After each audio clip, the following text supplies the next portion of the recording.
I had a student recently ask me, what is the difference between attached and unattached fractions of radon progeny? Now, this is some really interesting physics when we talk about how do the decay products of radon evolve in our atmosphere.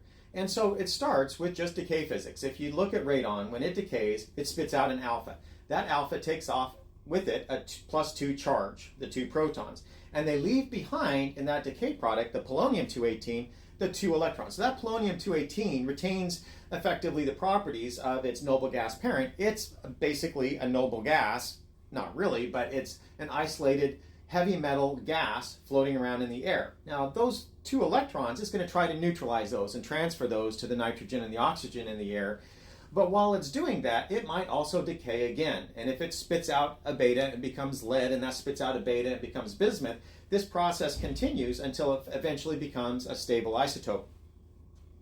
Now, while that's happening, all of these decay products, they're all heavy metals. And so they're all just going to retain that property of being a free gas, a heavy metal gas, unless they attach themselves to something.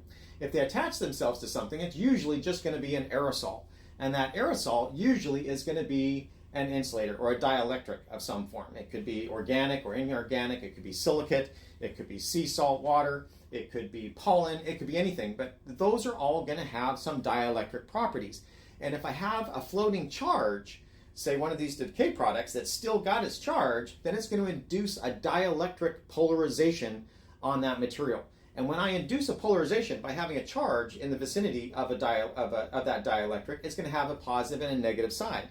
And so with that induced polarization, that produces a mechanism by which the progeny can attach to that dielectric. It's going to be attracted to that negative side of its pole. So the positive charge is going to want to have the negative side of the dielectric pole. And vice versa, negative progeny is going to want to be attached to a positive side of a pole. And if that occurs, then it becomes attached. Then it evolves in shape and form as the aerosol would. Otherwise, it remains unattached as basically a free gas until it decays down into a stable. So that's the difference between the attached fraction and the unattached fraction of radon progeny.